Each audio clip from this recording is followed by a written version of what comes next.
Hi, I'm Eileen Roche, founder of Designs and Machine Embroidery, and I'm delighted that you're joining us today to talk about applique, pre-cut or trim in the hoop. We're going to talk about the pros and cons of each and why you would select to pre-cut or just do the kind of traditional trim in the hoop. So if you are watching, we'd love for you to sign in and tell us where you're watching from. We have Sherry is up in the Pacific Northwest. So nice to have you here. Dory Hobson, great to see you here from Naples, Florida. Always beautiful down there, I think.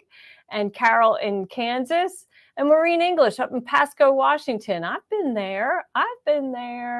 Carol in Kansas. And let's see, Mississippi brings in Lisa. Oh, this is just so much fun. And, you know, Jan, thank you for your kind comments about me being here, that you always learn something. Well, that's why we're here. We hope that we all learn from each other. I often learn from what many of you say in the chat. So please don't hold back, right? Go ahead and let us know what's on your mind, what kind of questions you have. And if you would be so kind, would you share this link if you have other embroidery friends who would enjoy learning with us today? Send them over and invite them to join us. And wow, we have Deline from South Africa. Welcome, far, far away. It's lovely to have you here. Let's see. We're going to be talking about applique because it is something that many of us just love to do, right? It's somewhat easy, but it's fast and it doesn't add a lot of weight or even thread, right, to the beautiful embroidery, because it's all about the fabric. And Ray, you're in Richardson, you're in coastal New Jersey. Let me know where in coastal New Jersey, because I'm familiar with it all the way from Cape May up to Asbury Park. Let's see. Wynell, you said you love that color on me. Thank you. And I even have matching earrings, which was kind of an accident. Yeah, thank you. I like this color also. So why don't we get a little started, and we'll talk about when you would select these different methods. So we'll take a look at today's product that's sponsoring the class today, and that's our print and stick target template paper. Now you might think, gee, what does that have to do with applique? Well, I'm going to show you. It's a handy notion to use for pre-cutting applique if you don't have a digital cutter. It's a great alternative, and of course it's multi-purpose because our print and stick target paper is normally used as a target. You can print on it and then decide where you want to land your embroidery design. We'll look at that in a little bit. But let's go ahead and look at the first reason why you would maybe trim in the hoop is simple shapes, right? So here on a clock, we just have a circle. Very easy to trim around a circle. And in the calculator, these are kind of like office or school embroidery designs, applique designs, you know, that's going to be really simple to trim around that rectangle. Also, to trim in the hoop, I'm sorry that my quilt block is covering up that word, but raw edge applique, I always trim in the hoop for raw edge applique because it's going to capture, you want to make sure that you are capturing the applique underneath that tack down stitch, or it's actually really a final run stitch, because in a raw edge applique, you don't have a tack down, you just have that final run stitch that goes all the way around the embroidery design. And if you pre-cut, there's a really good chance that when you lay down the applique, the prepared applique, and you stitch that final run segment, it won't catch the fabric. So that's a good reason why not to trim in the hoop. Now, maybe you want to know, well, what embroidery designs would you use the pre-cut method on? Well, they're odd shapes. Let's take a look at those, that flower there with all those spiky elements. That's a lot of trimming. This quilt block is 12 inches square, and there's 4 of those flowers on it. That's going to be a lot of work, right? So that's a good example of when to trim, pre-cut And then you won't have to worry about taking it off and trying to work around all those spiky elements. Also, Y seams are another good reason to pre-cut your fabric, because it's difficult to get the scissor tip into an inner corner or a Y seam. So if you pre-cut, then you just completely avoid that altogether. Okay, also, some embroidery designs have openings within the applique. Like in this instance, these are windows. Now, depending on how you're going to, what you really want this embroidery applique to do, like do you want to see through the window or will you add an additional fabric? But you could just let it bleed through to the background fabric. And that can be difficult to trim when you have to, you've already done the tack down and now you try to just snip into a little opening in the center of that applique. So inner openings, those types of embroidery designs would tell me to prepare it to be pre-cut. So let's see, we do have a lot of people joining in. Diana Mullins Atkinson, if you don't know Diana, she's one of our educators here at Dime, and she lives in Illinois. It's always nice to have her here. Lynette, you're up in Wilkes-Barre. I'll bet it's beautiful there in PA this time of year, everything in bloom, dogwoods, azaleas, and so forth. Your ski slopes are closed, but oh, those lakes in the summertime, right? So pretty. And I think I saw Joanne Banco is in the house. Lovely to have you here, Joanne. Boy, she is everywhere. I don't know how we keep up with Joanne, but we don't have to, right? That's not our job. She's doing her own job really, really well. So, okay, let's go back to when we would pre-cut. So E-stitch applique is also the perfect opportunity to pre-cut, because in an E-stitch applique, you don't want to have any excess of the applique fabric is extending beyond that E-stitch. And we're going to get under the camera close. I have lots of samples to show you today, which is nice. Yeah. And multiples. If you're going to be doing borders, well, for heaven's sakes, definitely pre-cut, because you can have all of those border applique design pieces prepared ahead of time. And then when you hoop that towel, let's say that's a kitchen towel, and we hoop that in a large hoop, we can do all 5 watermelon appliques at the same time. And so let's see, Jennifer Alexander, an E-stitch is a blanket stitch. Same thing, same term. I don't know, our software calls it E-stitch, so I call it E-stitch, but it definitely is a blanket stitch. And we're going to take a look at some samples of that in a little bit.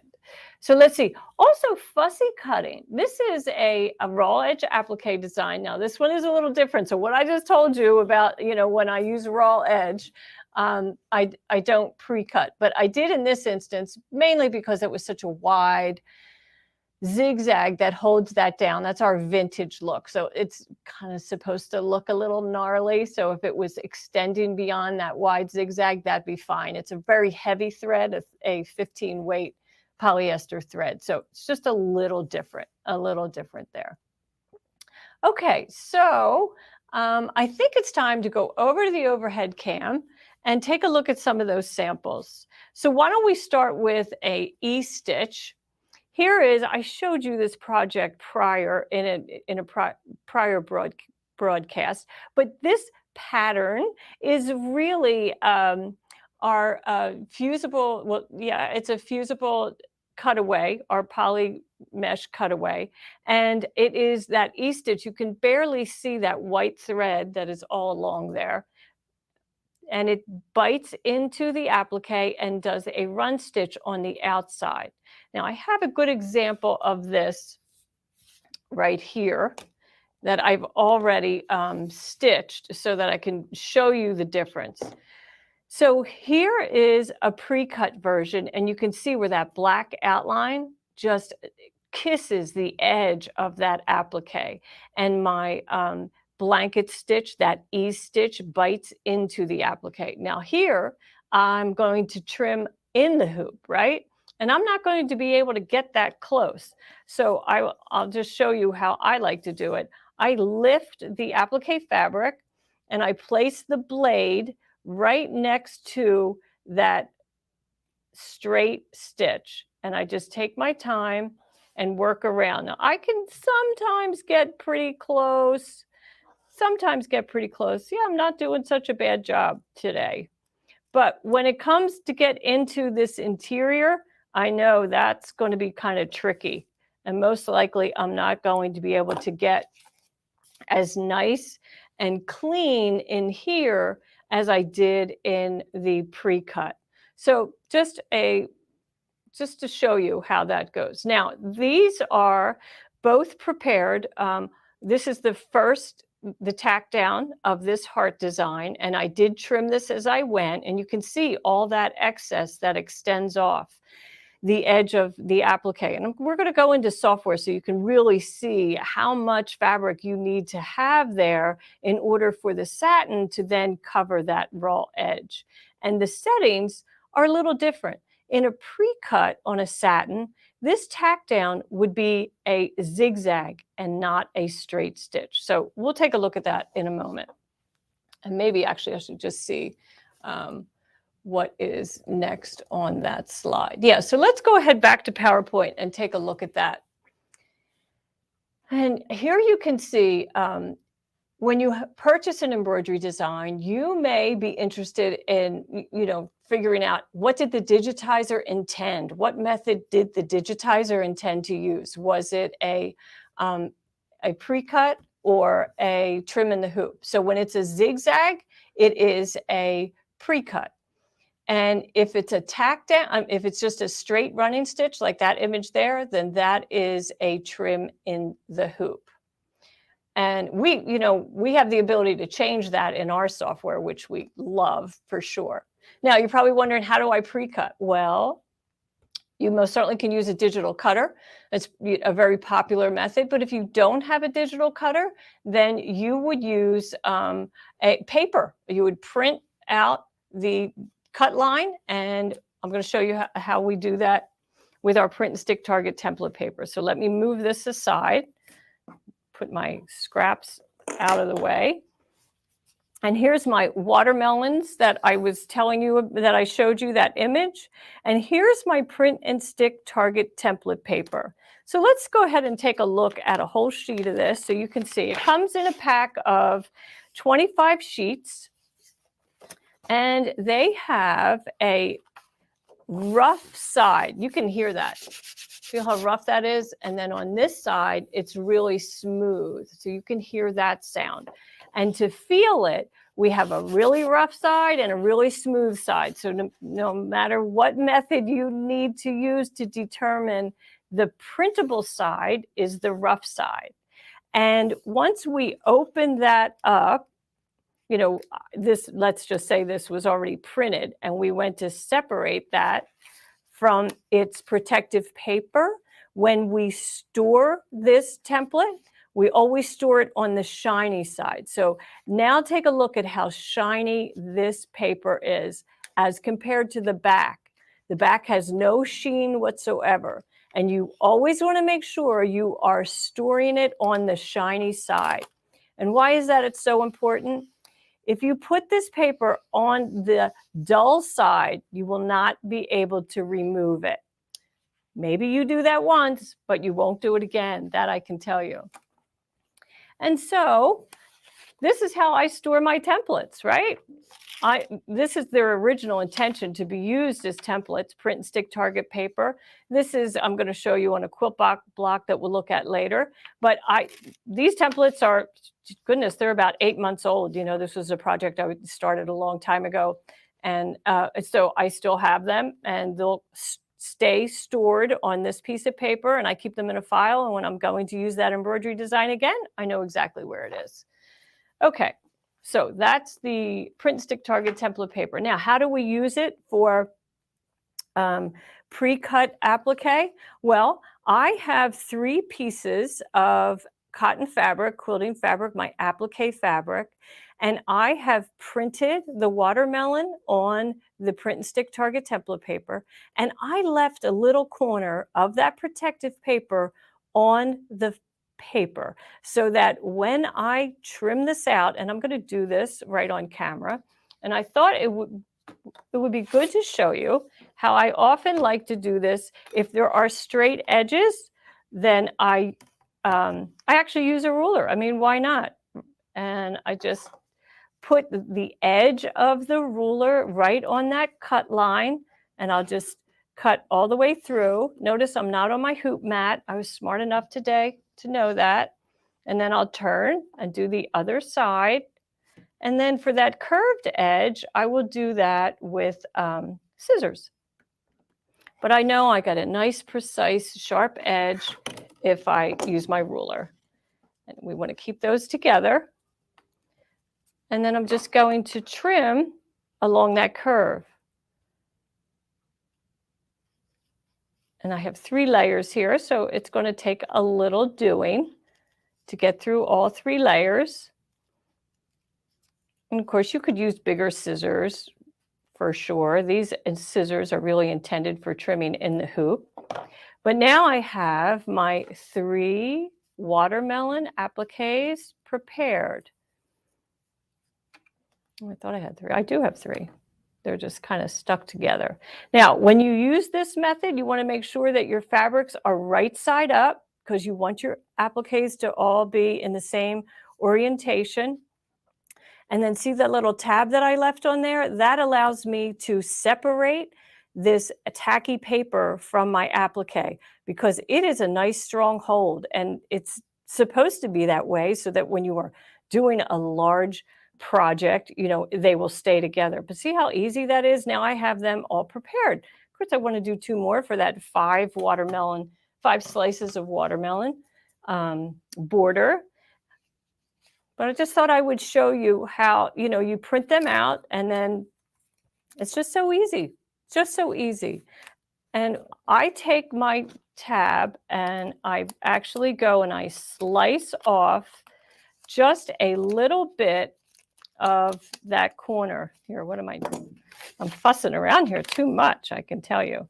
Okay, so I'm going to lift the sticky paper, and I'll cut into the protective paper, and that's going to give me that little notch of paper, so that when I go to actually separate them, you know, after I cut this out, this protective paper will stay on the main piece of print and stick target template paper. Blah!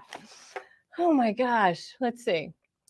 Kristen Swanson, she says, I think freezer paper, you would hear it with an iron, right? Yes, you do. You would have to use an iron. And freezer paper is on a roll, so it rolls. It's one thing I don't like about it. But I love that I can put the print and stick target template paper through a printer. And that is what makes it work so beautifully. So let's go ahead and take a look at some of these pretty samples, because first, we'll look at good stuff. We'll look at good stuff, and then we'll look at some bad stuff. So here is, you all remember, maybe you remember, these are the doors from 2021. Now, this is a very simple shape, just this arch. I definitely trimmed that in the hoop. This does have inner corners, but this was a 2 hooping design. So the first color, the first applique was this piece, because this was designed for a 5x7 hoop.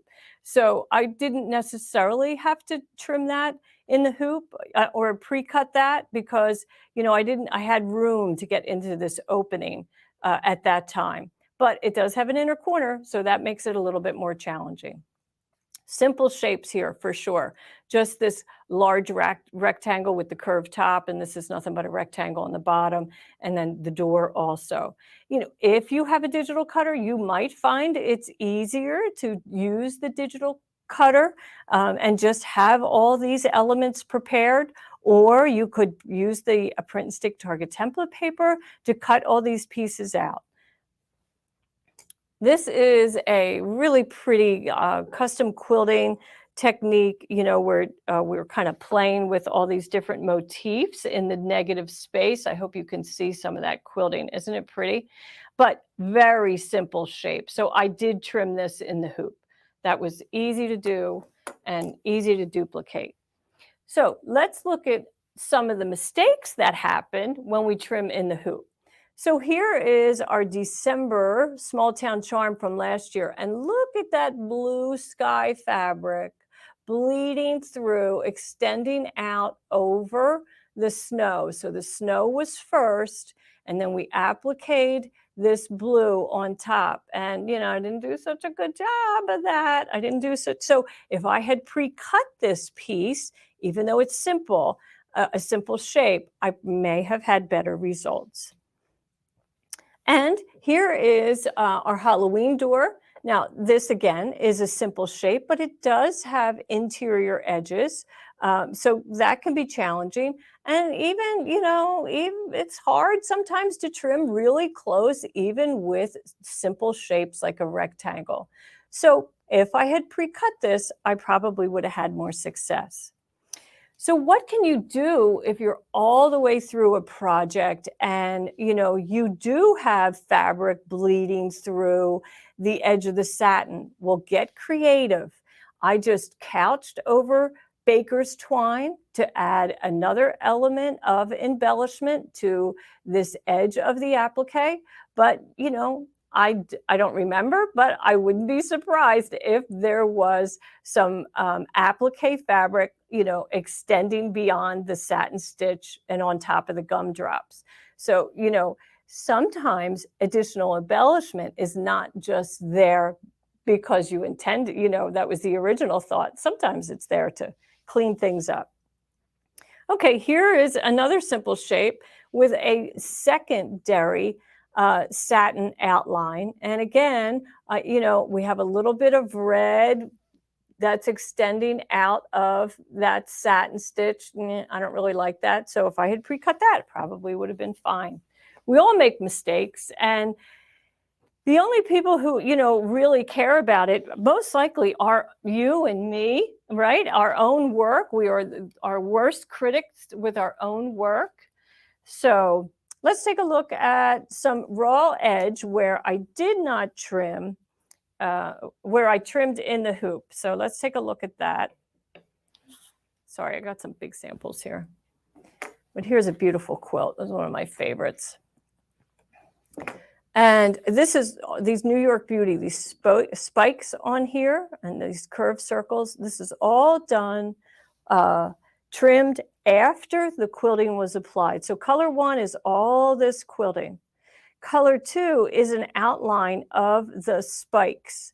And then I laid down the batik fabric, stitched the quilting on the batik and that outline. And the next step would be to add this quarter circle, same way. There's an outline, lay down the applique, and then stitch the quilting. When this then is taken out of the hoop, it doesn't look very nice, you know what I mean? Because it would have blue fabric all in this area. But then with scissors, I trim close to that run stitch, and there you have, you know, that beautiful spiky New York Beauty. Now I'm going to bring this up close so you can see, you know, that there really is raw edge extending beyond that outline.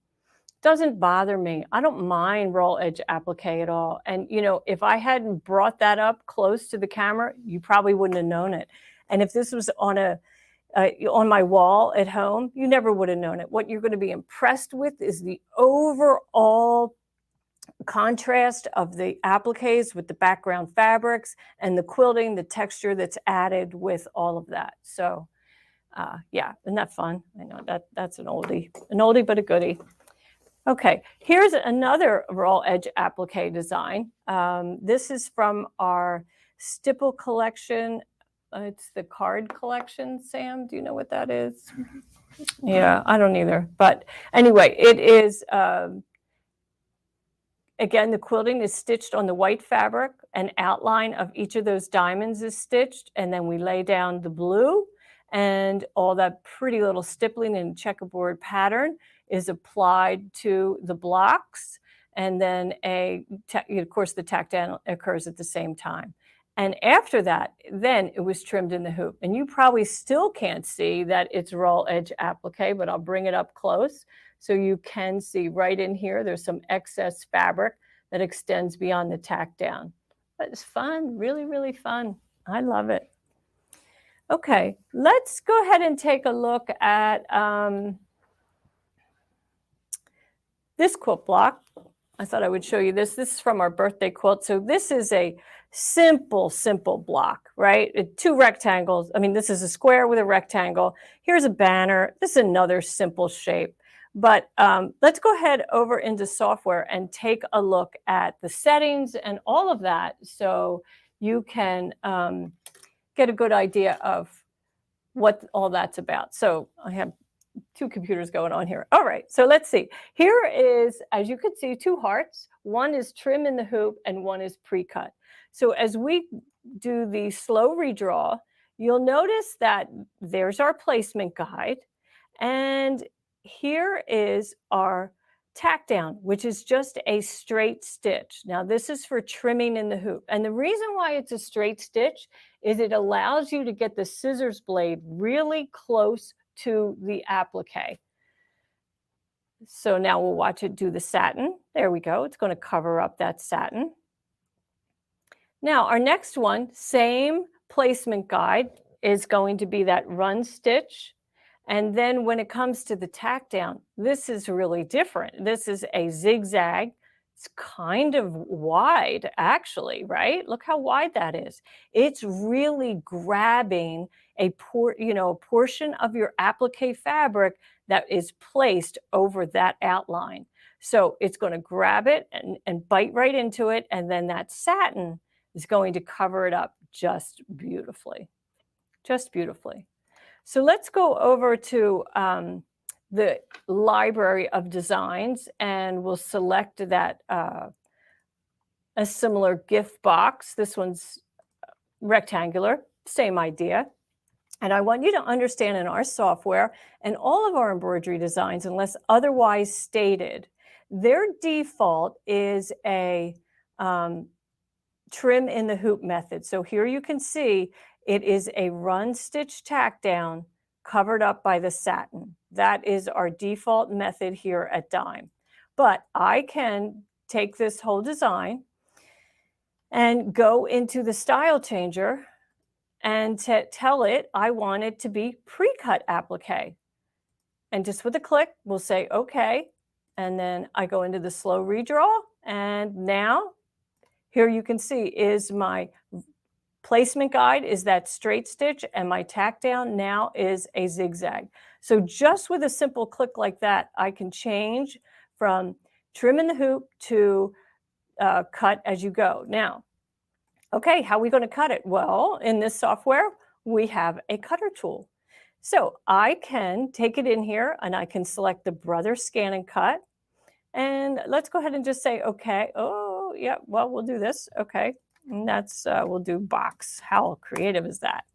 And I want you to see when we open that, oh, you won't see that, but when you open it up, I get my 3 files for the 3 colors that are, the 2 colors that are in this embroidery design. But I can also go to the cutter and select paper. So I'm going to select paper. And then when I click apply, and I call it box 2, it is going to save in a PDF format. And that is what prints out the applique piece. And then I put my print and stick target template paper into my printer, and I'm good to go. Yeah. Okay. So let's see. You probably have a lot of questions. Jennifer, you say sometimes you cut too close, sometimes too far away. Right. That's the problem for sure. But in our software, and let's go back to that, you have the ability. Well, I want to show you the E-stitch. Let's bring up the E-stitch because this is a great example. So in my E-stitch, we'll take a look at this color sequence, and the first color is going to be a tack down. Now, I always stitch that color in the same fabric as my base, in the same color as my base fabric. So in my sample that we looked at underneath the overhead cam, where I had the kind of aqua light blue fabric, I stitched my placement guide in that color, and then I switched to whatever color I want to be visible. This E-stitch is either going to be in black or maybe it's in pink if I'm using a pink fabric. That's your choice. That's just a design choice. But here, how easy it is to take any piece of pretty much artwork, an SVG file, and this is something I just drew really quick. We have built-in shapes in the software that you can just draw on your own. And I'm going to select that and turn it into an applique. And the default is a satin stitch applique finish with a width of 3.5. It's going to have an extended, a square point, or I could turn it into extended. It's going to have a run stitch tack down. The inset is going to be 50%. So let's go ahead and look at the color sequence so you can understand what that 50% is. So here's your 50%. I'm going to zoom in. If you remember, the outer line is the placement guide and the inner line is the tack down. So as we add our satin, let's bring this around, just bear with me till it comes around this segment. We're zoomed in really close. So that means now that our tack down is in 50%. So we have confidence that that satin stitch is going to grab both the base fabric and the applique fabric. So that's the beauty of that. But because we have the ability to make all kinds of changes, let's go ahead and change that to an E-stitch. Now, those of you who call it a blanket stitch, you have to remember to that what we call E-stitch is your blanket stitch. So same thing. So I'm going to hit apply. And now that's a hot mess, right? We don't like that because now I can see my placement guide, I can see a tack down, I can see the outer. So what we're going to do is, first thing we're going to do is remove that tack down and just do none and hit apply. And now that's gone. So what you're seeing here, this brown line, is actually the placement guide, and we want to change that. So instead of having that inset at 50%, we're going to go to 100%. And now that is all the way at the outer edge of my E-stitch. And I'm just going to do the color sequence so you can see that it really is there and it really does exist. So see how it is stitching right on top. Now, if you are trying to mimic the look of hand applique, like on a quilt block, which is beautiful, you can adjust the width of those teeth. And so we'll go back into the software and do that. If you're trying to do that, then make sure your thread matches the applique fabric precisely, or use monofilament thread that's invisible, right? It comes in clear or smoke, and it just blends with your fabric. Whether you're using a light color, you would use the clear, or a dark fabric, then you would use the smoke. So let's go ahead and take a look at that applique width. This is where we're going to change that. So we were at 3.5. Let's go down to 2.0. Oh, and look how pretty and elegant that looks. But you know, many of you are really trying to mimic the look of handwork. So you can even go down as far as 1.5. That's really tiny. But if you're pre-cutting your appliques and using Fussy on the wrong side of your applique fabric, you're going to stitch that placement guide, place that prepared applique on that outline, iron it in place while it's in the hoop, and then go back and stitch that, and it is just beautiful. Yeah, so let's see. Ginny Barr is saying some purchase designs don't have the zigzag tack down. Right. They are intended to be stitched and trimmed in the hoop. That's why they're like that. And you know, depending on your ability and your software level and so forth, you can use software to change that. But you know, it may be a little tricky if it's not a native design. And okay, that's a whole nother lesson. I'm not going there. But anyway, isn't that fun? I love that. So let's take a look at the fussy cutting, because you know, they're really pretty, aren't they? I showed you that vintage clutch, but look at this pretty design. And this pretty design is in that Patch and Applique Maker software. And this is the fabric that I was working with. So as you can see, big, big blooms on a field of green, right? Just lovely.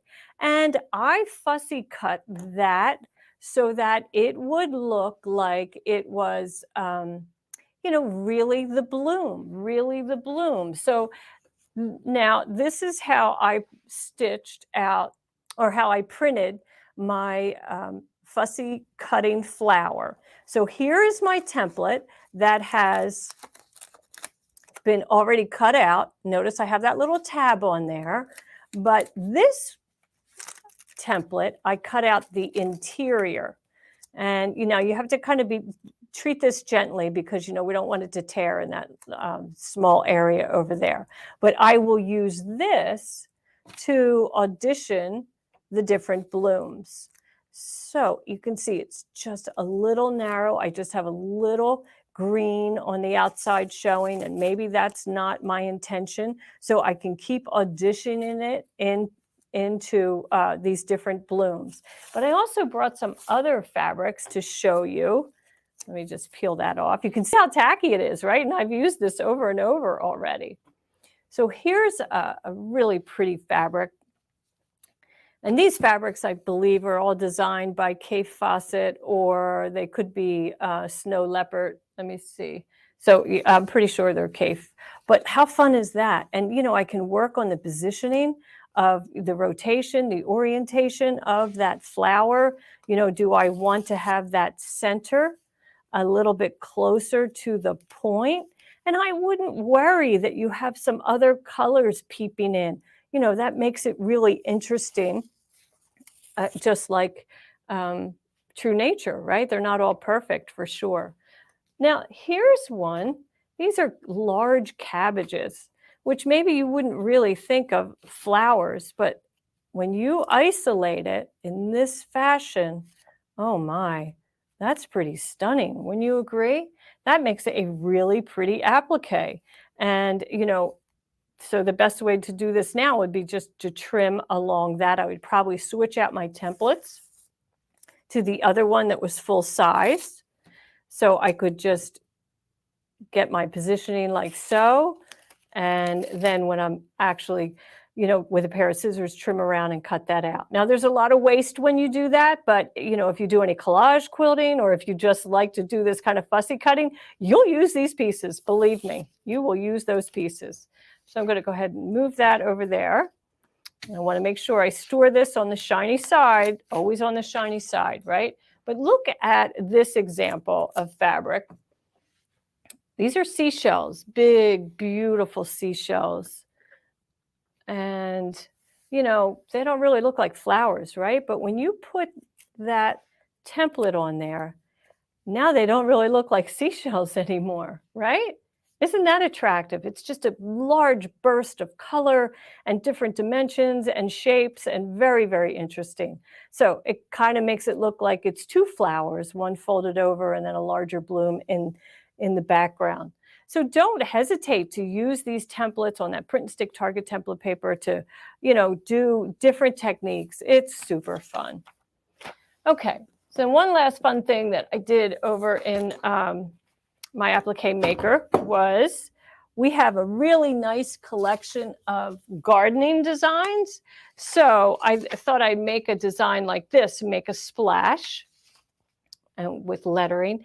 Now, this is just some fabric that I drew on. I used Fussy on the wrong side. It's all raw edge, and I just cut out, by hand, free form, these different shapes to just kind of have like a big puddle and then some splashes, right?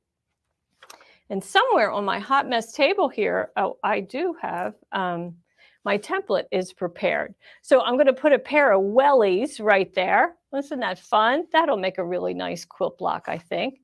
But in the meantime, I'm going to trim this right on that line. And now don't be afraid to cut on the line, because that is the cut line. And you don't need to add seam allowance. The software does all of that for you. And of course, because the print and stick Target template paper prints it in the absolute actual size then you have confidence to know that this is going to fit in that outline that's already been stitched. And I just lay this down. Now I have prepared the back with Fuse Me, and I do that before I apply the print and stick target template paper, because I don't want to have the print and stick target template paper on the fabric if I'm going to iron Fuse Me on it at the same time. So here you see I can peel off that Fuse Me. That's the wrong side.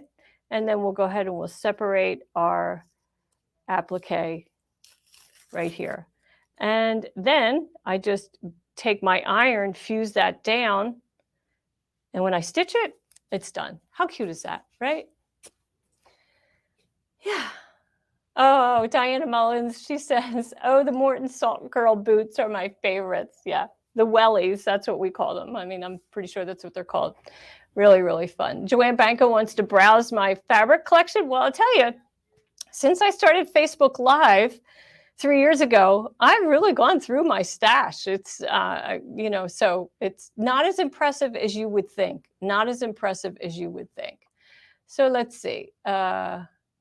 Yeah, there are really fun, beautiful cabbages. I know, yeah, you got to look at these designs. You know, sometimes when we look at fabric, we think, oh, I don't like yellow. But then when you kind of really examine it, you know, you'll see all the other shades that are in there. And oh my, so much fun. Kristen, you like that peekaboo method? Yeah, that's a really great method. Very helpful to audition fabric. Let's see. And Anne, you want to know, can Kingstar be used in a serger? Absolutely. No reason why not. Feel free to do that. We don't do serging here at Dime. I mean, I have a serger at home, but I don't really get to sew that much. It's kind of all about embroidery. So that's kind of a bummer. But let's see. Did I show all my samples I was supposed to show? I think so. I think so. So isn't it fun? Isn't applique fun? How many of you do applique all the time? That's your preference. Okay, Lisa, you wanted me to tell you about the software that I'm using. So the software that I'm using today is Patch and Applique Maker. It's a great software. Let's go ahead and open up a new folder, and I'll click into the library. And so you see there's these little icons. They're so easy to use. Right now I'm in the party here. Oh, wait till you see this birthday cake. Oh, how cute is that? Oh, it's adorable.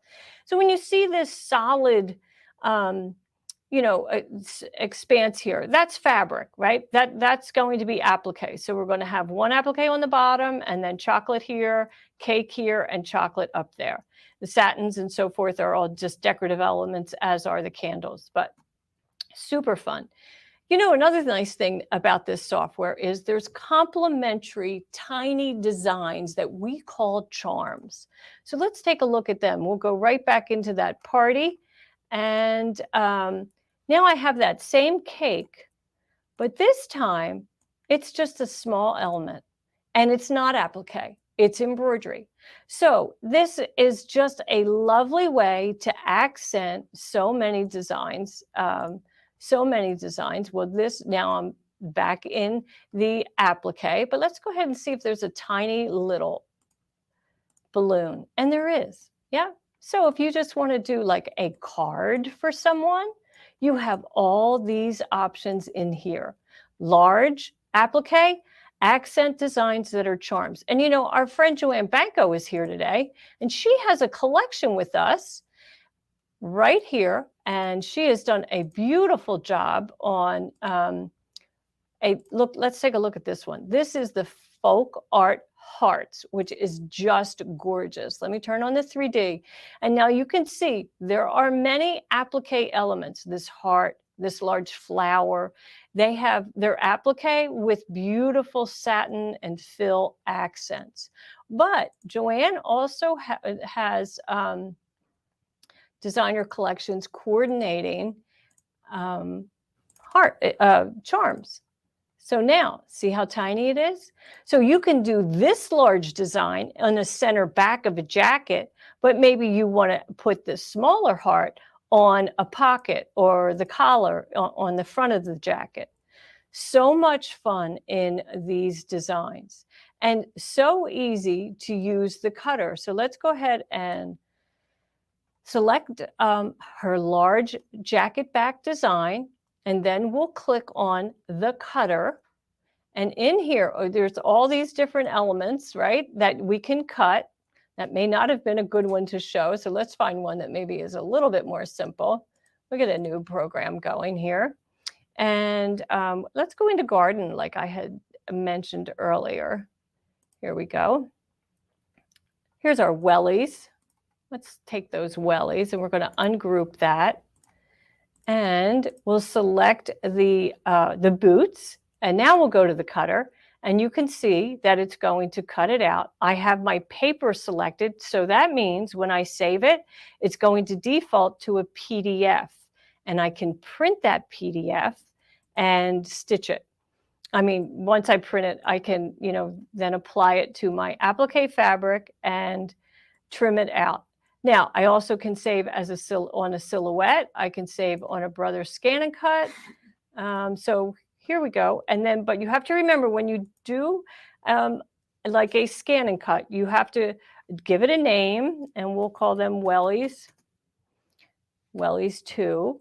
And from the drop-down menu in Save As, you do have to select your digital format. So that can be PLT, SVG, or Brother Scan and Cut FCM. And click Save. It will save it. And I know you're not seeing that because the way we're streaming here, sorry. It's a broadcast thing. It's not really the software's problem. It's a broadcast thing. I only have this window sharing. But, and then I just, transport those designs to my digital cutter. It's awful. And so let's see, Sandy Hirth, you want to know, will it work on a Cricut? Absolutely. A Cricut, I believe, uses an SVG. So you would just save it in an SVG format, and that would work out wonderful. Yeah.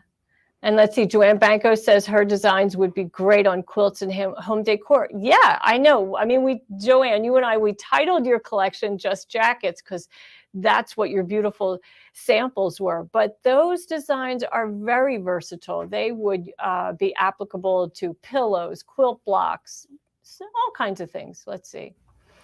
And let's see, is there a dime lesson on this procedure? There are dime lessons on Patch and Applique Maker. I'm pretty sure it goes into the cutting. I don't know. It's been a while. Sorry. Okay. And Sandy, you haven't tried Applique yet. You should try. I would encourage you to try Applique. People are often tentative about giving it a whirl, but it's pretty friendly. Prepare your fabric properly. In fact, I spray my applique fabrics with Sullivan's Fabric Stabilizer. This is, it sprays onto the fabric and wets it. And then I just press it with a hot dry iron. And then my fabric is quite stiff. And here I can show you that it is really quite stiff. So this is, this is cotton fabric, right? So that should be like not that stiff. It should be draping down like that, correct? So I probably have a little swatch that's not treated. Yeah, so look at the difference. So here's one that's not treated, and here's one that is treated. So it makes it really nice and stiff. And I use this when pre-cutting my applique fabrics, whether I'm doing it manually with print and stick or on a digital cutter. I also apply the Fuse Me. Fuse Me is a permanent fusible web, and that goes on the back side of the applique fabric. And when applied, I then remove the protective paper from the wrong side and add the applique to the host fabric, the background fabric, trim it if it's not pre-cut, and then press it, and it's permanently adhered.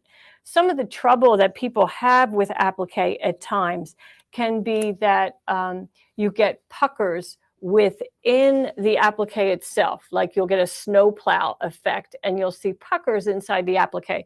And that's because it wasn't fused in place. And you really want to do that. That gives you professional results, because you have to think about it, right? You have a host fabric, whether that's like a quilt block or a jacket, you know, could be a blank, could be a onesie, what have you, whatever it is. And then, you know, you have the commitment of the applique fabric on top. And if you have puckers or snow plowing between those two layers, it's not going to be very desirable. Now you've wasted two things, right? The blank and the applique fabric itself. So, but give it a whirl. And let's see, Marianne, do I use that spray for the cutter? I absolutely always use it for the cutter. And what I like about it is it's fast. I spray it and I can dry it with the hot iron, right? Just on my pressing surface. And then I, you know, put it on the cutter. I don't have to worry. I don't have to, you know, there's other products out there that you really wet the fabric and then you have to let it dry. So to me, that means you got to think about it like a day ahead. And, you know, that doesn't always work out so much for me. I need it now, right now. I'm sure you're talking about. So this is Sullivan's Fabric Stabilizer. And let's see, Cindy, can we post a link to the Fuse Me? Absolutely. So the Fuse Me is the product that's on the wrong side of the fabric. Well, you can't see it now because I peeled that off, but here, let's just go under the camera. Okay, so it's a fusible web, and now you can probably see a little sheen on that. Do you see a little sheen? Yeah, now you're seeing a little sheen. So that's because that's the wrong side of my applique fabric. So I fused this to the wrong side of the applique fabric. Then when I peel that away, it leaves this adhesive. You know, it's smooth to the touch. It's not tacky now. But once I place that on my host fabric, I press it with an iron, and then I stitch all my satin outline and details and so forth, and I won't have any puckers. See, because you could have, you know, a little bit of that going on. Yeah, that's horrible. That's horrible. So it's pretty fun. Yeah, so that's the combo. That's the combo for me. Yeah. And Jennifer, I'm not using Terrial Magic. I'm using Sullivan Spray Fabric Stabilizer. What I like about this is it's fast. I don't have to wait for it to dry. I spray it, and then I can just it's ready to use once it's pressed. Does the spray leave a film on your iron? It does not leave a film on my iron. I have not had any problems. Yep. So super fun. Okay, let's see. And there we go. What's the difference between that and Best Press? It's stronger than Best Press, Suzanne. Best Press is a beautiful product, has a lovely aroma. You know, it's really lovely, but this is stiffer. It produces a stiffer fabric, which is desirable for applique and cutting. And does the stabilizer wash out? It has washed out, and it just becomes, you know, after it's washed, the fabric becomes fluid again. But, you know, you're talking applique, right? Like, so, you know, this little piece of applique is not really going to change the hand of this quilt block, right? It's just a small thing. So I wouldn't really worry about that. But on a garment, yeah, you would want it to be fluid again, and it will for sure. And the Fuse Me is delicate. It's a very light layer of fusible web, and it goes on like a breeze. You just, you know, just a quick swipe of the iron, like 5 seconds, and it sticks to the applique fabric. And then when you separate that protective paper, place the prepared fabric on another piece of fabric, you just hold your iron under 10 seconds, and it's permanently adhered. Does it gum up your needles? Nope, neither product gums up the needles, either the fabric spray or the Fuse Me. I've not had any of that. And we do carry the Sullivan spray, I hope. Sam? We do, yeah. Okay, he's gonna, hang on. They're gonna put a link up for you, folks. Thanks. Yep. Oh, that's okay, Jennifer, no problem.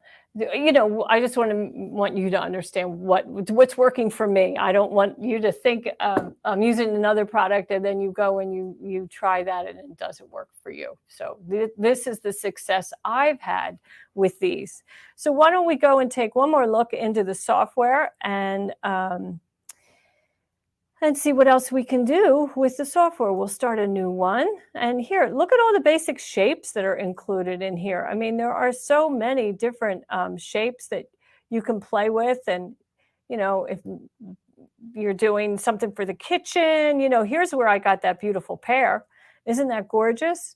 And I mean, it's simple, but that's what I wanted for that sample. That was exactly what I wanted for that sample. And I could have changed the width of that applique. So let's go ahead and make it really beefy, up to 5 millimeters. And, you know, what happens then is we're losing the stem, right? So that means that's a little too wide for a design at this size. Let me switch back over to Imperial so you can see. So that pear in this shape is only 4 inches. So let's make that a lot bigger. And now you can see that I have my pear is 5 inches wide by 7 3/10. But now you can see that this wide applique, this wide satin stitch 5.0, is appropriate for this very large design and for that small area of the stem. But if I wanted a smaller pear, then I would just go back to 3.5 and make that appropriate. So you have all those different choices, so many different choices. It's really a lot of fun. I can audition fabric in there. I could see what's that going to look like, say okay, and now I can see exactly what it's going to look like. I can also change the color of my screen. Say I'm going to be doing this on, you know, a green fabrics. Well, now I can see exactly what that's going to look like. And we will decrease the number of colors here. And I'm certainly not going to stitch that in black, right? I'm probably going to stitch that in a pretty, let's say maybe this canary yellow. And there we go. Now it gives me a really good inclination of what it's going to look like when it's actually stitched on the green fabric. And you most certainly can control, you know, the colors, you know, that green, right? That's a little harsh. Oh, sorry about that. So we can define it, you know, with that wheel. And I can just use the slider bar to make it even lighter so it's not so offensive. There you go. You have all these controls. It's so much fun. So much fun. Let's see. Great designs for market bags. Absolutely. Absolutely. Okay. Well, we had an awful lot of fun today touring through the software, talking about a print and stick target template paper, talking about pre-cutting or trimming in the hoop applique. I hope you, you know, learned some tips, and I hope you take some of, you know, the things and some of the knowledge that I've shared from the mistakes I've made, right? So it's always fun to, oh yeah, and what's that main use of print and stick target template paper? Let's not forget, I promised you I would show you that quilt block. So let's do it. Okay, so here's a quilt block of embroidery designs that are, I mean, here's a quilt block that definitely needs some adornment, right? We need something in the angles of those points. So I have printed out my target template paper, and it has a crosshair. All of our dime software allows you to print with a crosshair. And I have an arrow on one end, and that's pointing the orientation of the design. So when it comes up on the screen of my machine, it is always going to be in this position. If I need to rotate it, you know, I will do that accordingly. But when I'm working on something like this, I don't pay attention to the crosshair or the orientation. I focus on my fabric and my design. And what I want to do here is I want to land this embroidery design in the center of that point. And so I am focusing on the vertical crosshair. I want that to hit my stars, and I'm a little off there. So I can reposition so that that line is going right through the diamonds as they connect end to end. And it most certainly is meeting that way. So now when I go to the machine and I'm going to hoop, I would hoop so that here's my orientation, right? I can, hoop my fabric. So this is going to stitch out just perfectly. And here we have another example of a corner design. We'll do that one over here in the corner. And, theoretically, I could get both designs, depending on my size of my hoop, to stitch at one time. And then here's that half square triangle design that will fit in here. And these templates, because they stick to the fabric, right, they're not going to come off. They stay in place. And I hoop my fabric, trying to get 2 designs in there. And then I center my needle over the center of that crosshair. And I would rotate my design so that it's aligned with the intention, the orientation of that template. And same thing here. And then I know that they're going to stitch out absolutely perfectly every time. Love it. And let's see, are you able to make this stem separate from the pear? Well, in some of our software, not in Patch and Applique Maker, I have, some of our software is not truly digitizing software. And so what you're asking to do, Kathy, is actually redigitize an embroidery design. So I would do that in our Perfect Embroidery Pro. Now I can show you how easy that is to do. And I'm just going to turn on my Perfect Embroidery Pro and all the elements that I have in it. Because the way our software is created, they're all accessible to me at one time. See, I have Perfect Embroidery Pro, Word Art and Stitches. Every one of them, all the features in them is accessible to me. So if I wanted to make this separate, I would need to use these points. And do I really have to do this in person? Let's see. So I'm going to split that line, and I'm going to split that line. And now I have just my pear.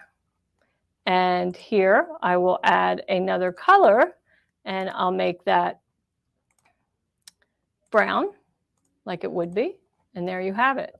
And I can just put that right back on top into position.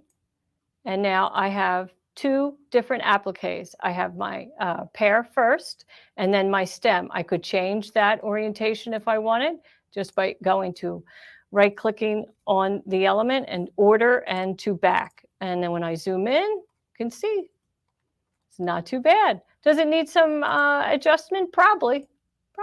And you can do that because in Perfect Embroidery Pro, you can move all these points. I can change any one of these items that I need to change. I can pull on that point and make it, curved a little bit more if that's my desire. And then when it changes, but that's a whole different lesson. And so Nancy Taylor, you want to know, does our Patch and Applique Maker read other formats? Our Patch and Applique Maker absolutely does read all major embroidery formats. And here we have almost 100. I don't know, I haven't counted lately, but if you have a machine, then we have the format that it works with. Let's see. Okay, so Dee Dee, there is a customer service. Contact our customer service department right through our website. There's a way to do that. We'd be happy to get you up and going on your software. So yes, a Patch and Applique Maker is $3.99. Perfect Embroidery Pro is a little bit pricier, but it is, full digitizing software. It's the software I use every day, several times a day. I'm always in it. But I just love this software. And how do you get good at software? Well, use it. That's the best way. And all of our Dime software comes with a private lesson, a private Zoom with a polished and professional educator who uses our software all the time. She really knows what she's doing. And with some of your purchases at an event or so forth, you are also able, you also receive PDF lessons that I have written on some of the tips that, I've shared today and so forth. But, our goal is to get you using your software, because the more you use it, the more you're stitching. And, you've invested a lot in your hobby, just as I have. And, let's get a return on it. Let's use it, right? Well, thanks so much for joining me today. It was really fun. Next week, I'm not done. We got on the house. Look at this. Look at this. Okay, so last week, we posted this really sweet Mother's Day design, the loving kitty cat. And Jennifer Alexander, nice job on your project. Really, really well done. And we have one more from Sue Brown. Isn't that beautiful? I just love it. She did a really nice, look at those colorful purples and blues. Really nice job, Sue Brown. That's our friend Sue over at OML Embroidery. So make sure you visit with her.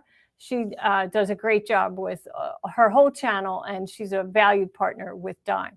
Candy Bray made a beautiful rendition of this bloom block. Let's take a look at that. Now, if you remember, the bloom block is 5 by 7. So look how much bigger she made it by adding the white border, the striped border, right? The pieced border, and then a hot pink, and even the binding. Very well done, Candy. Candy, I have appreciated your work over the past few years. You do outstanding work. It's always lovely to see what you're up to next. So any of you who are stitching out these on the house designs, please post them on social media with the hashtag Dime Sew Along or on hashtag On the House. We love to see what you're doing. And you inspire others when you do that. So we would really encourage you to share your work so that we can all benefit from what you've been working hard on. Really, really lovely. Now, I know you're probably pretty excited to see this week's free design, which is, drum roll please, right?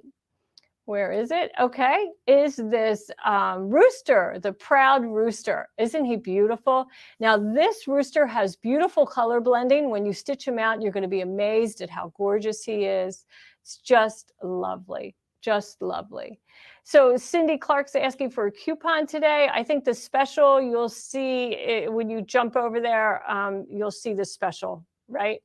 Pretty sure. Yeah, so yeah, here it is, shipping code Stitch Ready. So I hope you go over to DZGNS, take advantage of the on the house design. Judy, you love the rooster. Well, Judy, if you're in Hawaii, I know they have a lot of roosters and chickens on the island. So you'll be decorating somebody, right? Your house, somebody else's house. Yeah, isn't the rooster great? How many kitchens would love to have the rooster on kitchen towels, placemats, you name it? Lots of different uses for that. So I hope you enjoyed today's program, and I appreciate your time. Thanks for staying with me, and we'll see you next week. If you come back on Thursday next week, Ashley Jones will be here leading the way. Have a